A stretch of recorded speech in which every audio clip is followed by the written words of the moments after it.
आज यानी 25 जनवरी को हमारे देश में नेशनल वोटर्स डे बनाया जाता है। पर क्यों? क्या सिग्निफिकेंस है इस दिन का? क्या महत्व है नेशनल वोटर्स डे का? कितना प्रासंगिक है ये दिन?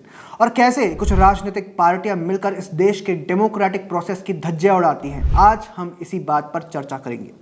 देश 75वें गणतंत्र दिवस की तैयारियों में व्यस्त है। 26 जनवरी 1950 वो दिन है जब हमने संविधान को अडॉप्ट किया था, लेकिन उसके ठीक एक दिन पहले यानी कि 25 जनवरी 1950 को देश की electoral authority election commission of India का गठन आर्टिकल 324 के अंतर्गत किया गया था। नागरिकों के बीच वोटर अवेयरनेस और डेमोक्रेटिक प्रोसेस में पार्टिसिपेशन को बढ़ावा देने हेतु वर्ष 2011 से हर साल 25 जनवरी को नेशनल वोटर्स डे बनाया जाता है।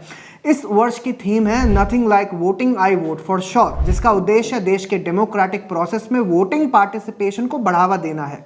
एक डेमोक्रेसी को स्मूथली फंक्शन करने के लिए क्या चाहिए होता है? उसके वोटर्स जागरूक रहकर इन्फॉर्म्ड डिसीजन ले, नेता गुमराह करने के बजाय उनके भले के लिए काम करें और कॉन्स्टिट्यूशनल अथॉरिटीज अपना काम अच्छे से करें। It's by the people, of the people, for the people. लेकिन अक्सर देखा गया है कि कैसे कुछ राजनीतिक पार्टियां अपने निजी फायदे के लिए वोटर्स को गुमराह करने की कोशिश करती हैं। वर्तमान परिप्रेक्ष्य में देखें तो दिल्ली में चुनाव होने को हैं। परिणाम आते ही पता चल जाएगा कि डेमोक्रेसी जिंदा है या उसने सर पर फांक लिया। ये हम नहीं कहते, ये पिछले कुछ वर्षों से इस देश के ऑपोजिशन पार्टियों का स्टैंडर्ड ऑपरेटिंग प्रोसीजर है। इनके लिए ईवीएम और इलेक्शन कमीशन ऑफ इंडिया उस सौतेली सास की तरह है जो इनके मूड के हिसाब से काम करती है, कभी फेवर में तो कभी इनके खिलाफ। अगर ईवीएम के खिलाफ डाउट क्रिएट ना कर सके तो कुछ नेता वोटर लिस्ट को लेकर ही फेक न्यूज फैला देते हैं। हाल ही में एक पोस्ट सोशल मीडिया पर काफी वायरल है। इसकी पुष्टि तो हम नहीं कर पाए, लेकिन अगर ये सच है तो दिल्ली में मिस इन्फॉर्मेशन की रेस शुरू हो चुकी है। सुमित सौरभ नाम से व्यक्ति खुद को दिल्ली का वोटर बताते हुए लिखता है कि उनके पास आम आदमी पार्टी की ओर से कॉल आया जिसमें यह एलेज किया गया कि उनका नाम वोटर आईडी कार्ड से बीजेपी द्वारा रिमूव करवा दिया गया है।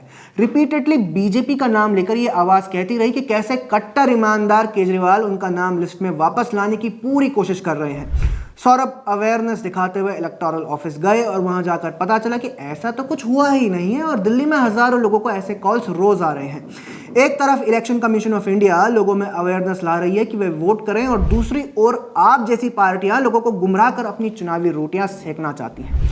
इतना ही नहीं, आम आदमी पार्टी के खिलाफ ऐसे भी एलिगेशंस है कि उन्होंने दिल्ली बॉर्डर कॉन्स्टिट्यूएंसीज में फेक वोटर्स रजिस्टर करवाए हैं। हाउस नंबर है 0 और उस एड्रेस पर रजिस्टर्ड वोटर्स है 144। कैसे?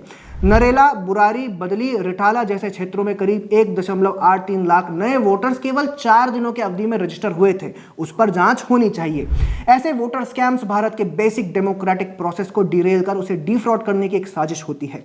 कांग्रेस तो डेमोक्रेटिक प्रोसेस का मजाक बनाने के लिए मशहूर है ही। अगर ये एलिगेशन सही है तो आम आदमी पार्टी भी इक्वली रिस्पॉन्सिबल है।